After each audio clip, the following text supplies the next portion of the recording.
right now. I can't do this. Crank.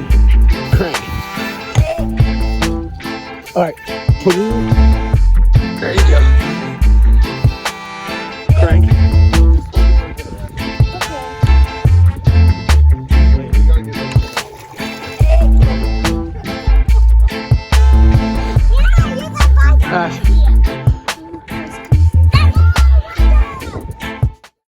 Hello, Lethal Nation. Welcome to our next installment in our Lethal Life series. And what are we talking about today, Wayne? Today we are talking about catfishing and how to make catfish rigs.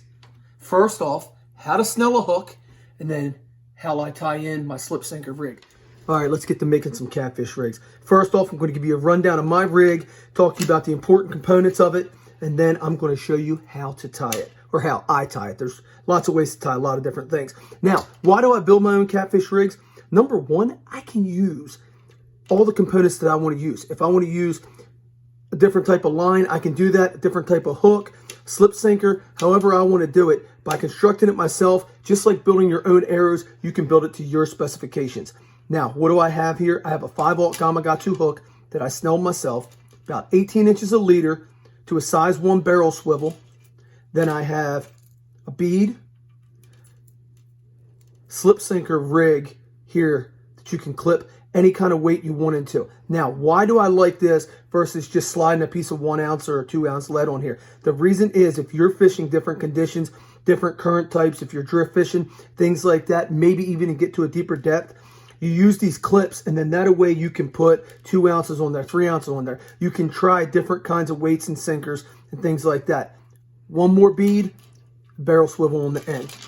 So there's the basic components of my rig. Now let's talk about how to snell a hook.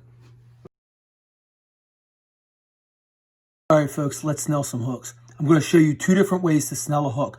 First, we're going to start off, we're using a Mighty Wide Team Catfish hook here. It's a 5/0. Now, this method of snelling the hook, we're going to go front to back and then back to front, it's called. So we're going to thread the line in this way through the eye, get a piece of tag end down the bottom. This is the easiest way to snell a hook. I like to make it so the mono is turned with the direction of the hook. With the memory of the line, it's going the direction of the hook. Now, very simple. Just start wrapping. 1, 2, 3, 4, 5, 6, 7. Go at least 7, maybe 8, no more than that. Now, I'm going to hang on to this.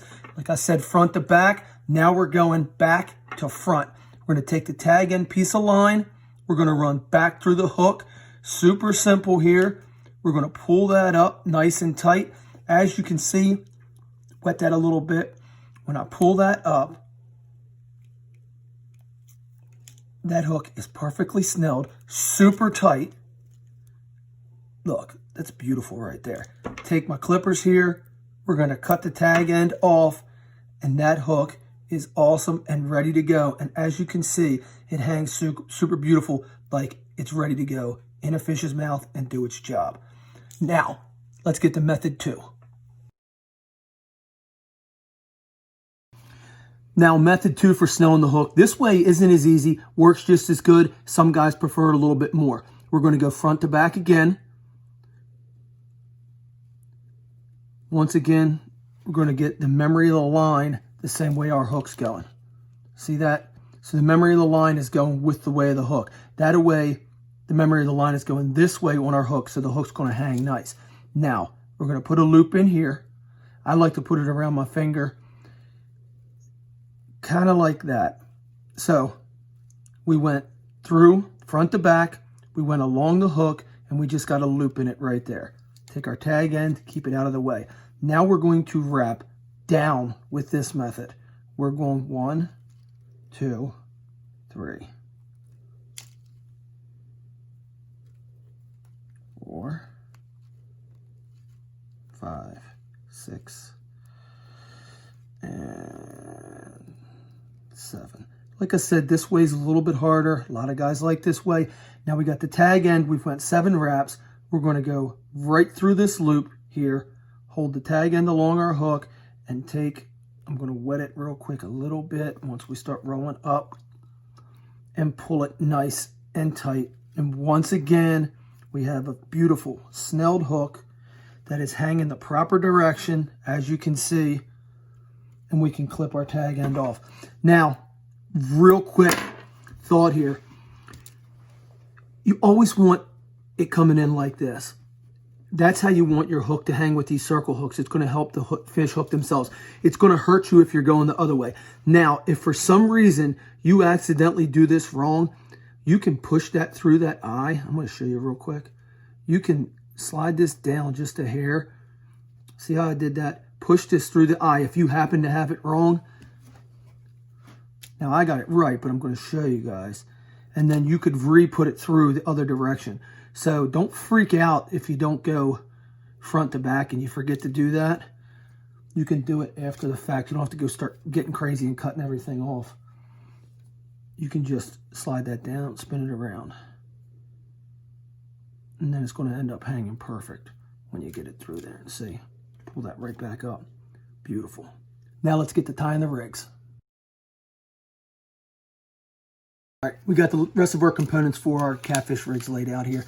First thing I'm going to do, take a size 1 barrel swivel, put that on the line. I'm going to make a little loop around my finger with the other end. So all I did was kind of double the line back towards where the barrel swivel is. Now I'm just going to do a few wraps around, kind of just twisting it around. You can see I'm holding the barrel swivel there in those 2 fingers. I got a couple wraps. Now I'm just going to pinch that line and go back through the loop that was on my finger. This is a very simple knot. As soon as I get that like that, boom, I'm going to start pulling it tight, wet it. Now, just pull that tight, pull that tag end tight, and I'm going to clip that off. So, there we go. Simple. First thing. Now, this end is going to go to your rod. Next thing we're going to do, I got some beads here. I'm going to take the smaller size of the beads that I have in this bag, and I'm going to take 2 of them out. Get them ready to go. I'm going to slide one of them on. This is just a bump for my slip sinker rig. And I'm going to take one of these slip sinker clips out of here. Like I said, you can slide lead. You can take an egg sinker, slide it on there right now.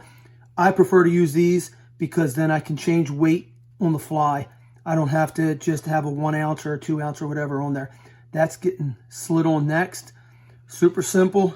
So we got 1 bead on there. We have that on there. Let me get another small bead out of the bag here. And I'm going to slide the second small bead on the line. There you go. So what do we got? We tied the barrel swivel. We got a bead, slip sinker rig. Then we got another bead. Now, next end, we're putting another barrel swivel. Going to use the same knot. We're going through the barrel swivel, taking it along the line, around my finger here. So I got it around my fingers, and then I'm just going to twist it again. 1, 2. Just going around that line. Slip that off. We're going back through the loop, as you can see, and we're going to pull it tight. There you go. Now you can change the lengths of these lines if you want something different. Wet that mono. Pull it nice and tight. We're halfway done, folks. Clip the tag end. Bam. Okay, what do we have? We have barrel swivel. We have a bead.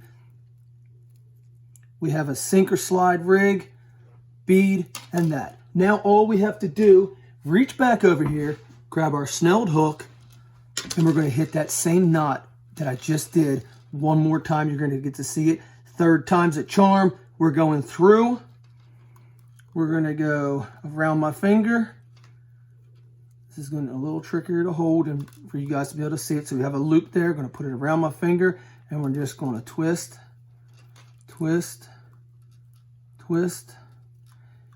Get back through the loop like we started. That very first loop there. And then we're going to wet it. I like them wet. And pull it tight. There you go.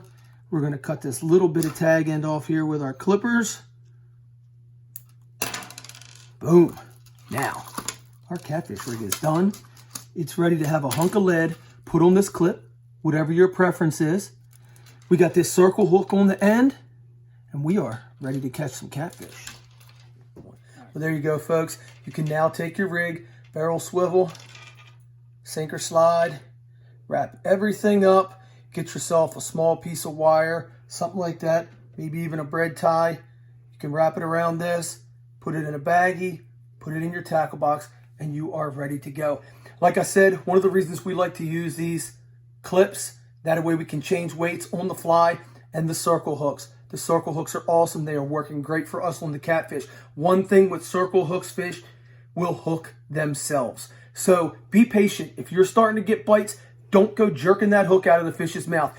That big blue catfish is going to pick that up in his mouth. He's going to start swimming away, and the way you have that tied perfect, that hook's going to pull right into him. Minimal pressure to set the hook, and you're wheeling in a big boy, just like the guys on Lethal Injection Outdoors. So there you go, folks. I know there's a lot of ways to tie a rig. That's our way how to do it. It's kind of fun. Sure, you can go to the store and buy them, but we live lethal 365 days a year, and that's how we do it. Till next time, this is Wayne, and you know what we do, folks. Get lethal.